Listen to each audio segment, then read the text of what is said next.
नमस्कार, मैं योगेश राणा। बॉबी पवार ने उत्तराखंड बेरोजगार संघ के अध्यक्ष पद से इस्तीफा दे दिया है। उन्होंने कहा है उत्तराखंड बेरोजगार संघ गैर राजनीतिक संगठन है, इसीलिए वो इस्तीफा दे रहे हैं। अब वो पूरी तरीके से 2027 के उत्तराखंड में जो विधानसभा चुनाव होने वाले हैं उस पर फोकस करेंगे। उत्तराखंड में बहुत से लोग बॉबी पवार को लेकर चर्चा करते रहते हैं और वे चर्चा के केंद्र में ये कहते रहते हैं कि जैसे दिल्ली में अरविंद केजरीवाल ने भ्रष्टाचार को अपनी राजनीति के केंद्र में रखकर कमाल किया, जगह बनाई, आने वाले समय में बॉबी पवार भी उत्तराखंड में ऐसा ही कुछ कमाल कर सकते हैं। क्योंकि उत्तराखंड में बहुत से लोग हैं जो तीसरे विकल्प की बात करते रहते हैं।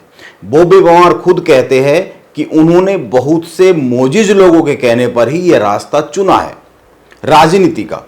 बॉबी पवार ने जब 2018 में उत्तराखंड बेरोजगार संघ के अध्यक्ष का पद संभाला था, उसके बाद से उन्होंने जो अपनी गतिविधियां शुरू की, उन गतिविधियों को अगर देखें तो दो बातों के आसपास वो सारी गतिविधि रही है।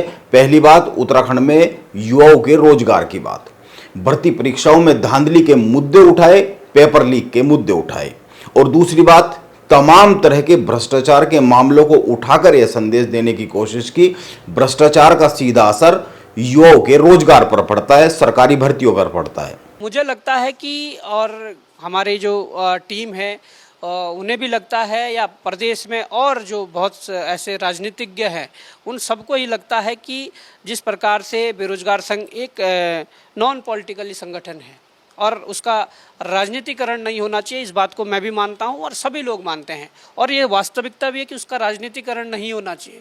परंतु जब से हमने चुनाव लड़ा है तो कहीं ना कहीं हम भी राजनीतिक व्यक्ति हो गए हैं, और अगर राजनीतिक व्यक्ति हो गए हैं तो निश्चित तौर पर हमारे लिए और आगे की लड़ाइयाँ और आगे की जो चुनौतियाँ हैं उसकी ओर जाना पड़ेगा। क्योंकि आपने उत्तराखंड स्वाभिमान मोर्चा का अगर नाम लिया है तो चुनाव लड़ने के बाद बहुत सारे चौंकाने वाले जो रिजल्ट रहे, और उसके बाद प्रदेश भर में हम लोगों ने भ्रमण किया, तमाम प्रकार के प्रदेश भर से प्रतिक्रियाएं आई। तो मुझे लगता है कि उसके बाद से जो प्रदेश भर से जो सुझाव आए, उनका कहना है कि इस प्रदेश में बहुत सी लड़ाइयाँ हैं, उन लड़ाइयों को भी लड़ना पड़ेगा। उन्होंने भले ही ये ना कहा हो कि आप बेरोजगार संघ को छोड़ दीजिए और आप इन लड़ाइयों को लड़ें। उनका कहना ये था कि आप बेरोजगार संघ के साथ अब इन लड़ाइयों को भी लड़ें।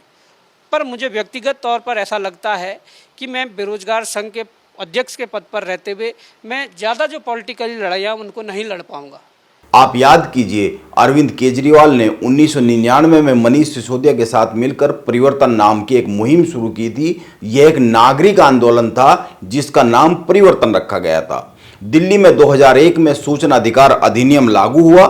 केजरीवाल ने 2002 में परिवर्तन नाम से ही जो ये मुहिम चल रही थी, इसी के तहत आरटीआई के माध्यम से दिल्ली सरकार के बहुत से प्रोजेक्ट से जुड़ी हुई जानकारी मांगी।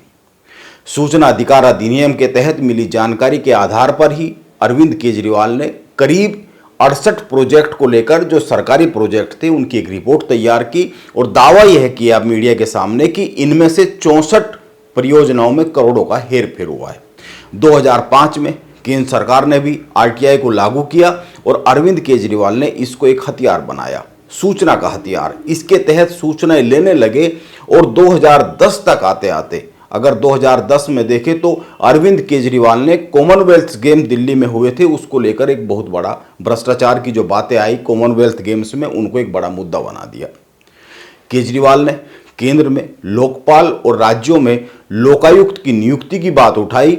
इसके बाद 2011 में अरविंद केजरीवाल ने अन्ना हजारे और किरण बेदी के साथ मिलकर इंडिया अगेंस्ट करप्शन ग्रुप का गठन कर दिया, और इस ग्रुप का मुख्य एजेंडा जो था वो था जन लोकपाल विधेयक को लागू करना। इसके बाद अरविंद केजरीवाल का भ्रष्टाचार के विरोध में जो आंदोलन हुआ, उससे तमाम लोग जुड़ते चले गए, कुमार विश्वास से लेकर और भी बहुत सारे लोग। वह आंदोलन कितना बड़ा बन गया, इसका गवाह दिल्ली बनी है, पूरा देश बना है, यह सभी ने देखा है। भ्रष्टाचार और रोजगार के मुद्दे चुनाव में अपील करते हैं, इसमें कोई दो राय नहीं है। रही बात उत्तराखंड में बॉबी पवार को लेकर, क्योंकि उत्तराखंड में बॉबी पवार ने उसी पैटर्न पर काम शुरू किया है जिस तरीके से अरविंद केजरीवाल ने दिल्ली में किया था। वो नकल माफियाओं के खिलाफ मुहिम हो, या फिर अभी नए साल के पहले दिन ही वो नोटों से भरी अटैची लेकर देहरादून में सचिवालय के गेट पर पहुंच गए हो।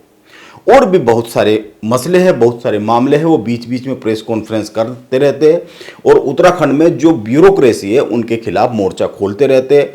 बीजेपी के नेताओं के खिलाफ भी मोर्चा खोलते रहते हैं, क्योंकि अभी सत्ता में बीजेपी ही है। अब सवाल उठता है वो कहां से चुनाव लड़ेंगे और 2027 के चुनाव में कितना बड़ा फैक्टर बन सकते हैं परिणाम आने के बाद।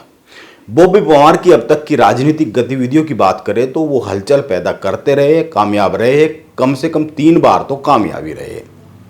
लोकसभा का चुनाव हो, टिहरी से उन्होंने चुनाव लड़ा और पहले ही चुनाव में पहला चुनाव सांसदी का लड़ा, तीसरे नंबर पर रहे। यह एक बड़ी बात है, इससे कोई इनकार नहीं किया जा सकता कि जौनसार का जो पूरा का पूरा क्षेत्र है उसके युवाओं में वो एक बड़ा नाम बनकर उभरे है। जौनसार में बॉबी पवार को ग्रामीण क्षेत्रों में खूब अधिक वोट मिला, लेकिन एक सच्चाई ये भी है, एक चिंता की बात ये भी है, मीडिया रिपोर्ट बताती है कि शहरी क्षेत्रों में उन पर उस तरीके से वोट नहीं आया। शहरी क्षेत्र के जो मतदाता है उन्होंने इतना भरोसा नहीं जताया जितना ग्रामीण मतदाताओं ने जताया। केदारनाथ उपचुनाव और इसके बाद ऋषिकेश मेयर का जो चुनाव हुआ उसमें भी बॉबी पवार की गतिविधियों का असर चुनाव परिणाम पर देखा गया, खूब महसूस किया गया। इसीलिए यह तो बात नहीं कही जा सकती कि वो 2027 में कुछ कमाल नहीं कर पाएंगे। हो सकता है व्यक्तिगत तौर पर उनके हिस्से में कुछ कामयाबी आए। वैसे भी जैसा मैंने कहा, राजनीति में भ्रष्टाचार और रोजगार के जो मुद्दे हैं वे हमेशा आकर्षण के केंद्र में रहते, सेंट्रल बिंदु बन जाते, जनता उन पर ध्यान देती है। जब केजरीवाल ने ये मुद्दे उठाए तो उस वक्त भी ध्यान दिया, उनको मुख्यमंत्री की कुर्सी तक पहुंचाया, और जब वो खुद भ्रष्टाचार में घिर गए तो उस वक्त भी ध्यान दिया। पहले वो जीते और बाद में बुरी तरीके से हारे भी। इसीलिए बॉबी पवार कुछ कमाल कर सकते हैं, लेकिन वो किसी अन्य के लिए कुछ कर पाएंगे इस पर कुछ भी नहीं कहा जा सकता, क्योंकि उनके समर्थन से कुछ और भी चुनाव मैदान में उतरेंगे, कुछ उनके समर्थन से उतरेंगे, कुछ उनको वो समर्थन देकर उतारेंगे, कोई उतरने के बाद उनका समर्थन लेंगे। वैसे भी राजनीति में कुछ भी एकदम नहीं होता है, परिणाम बहुत धीरे धीरे आते हैं। उत्तराखंड में यूकेडी एकदम से ही 0 पर नहीं आ गई है, समय लगा है।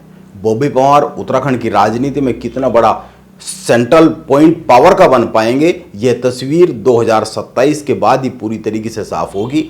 उसके बाद यह देखना होगा कि उनका राजनीतिक सफर आगे का कैसा रहता है। 2027 के पहले आरोप प्रत्यारोप के दौर चलने ही वाले हैं, और इसके अलावा जो और गतिविधियां रहने वाली है वो भी बहुत कुछ तय करेगी कि 27 तक जाते जाते उनका कद और उनकी जमीन राजनीतिक तौर पर कितनी मजबूत होती हुई दिख रही है। नमस्कार, मैं योगेश राणा।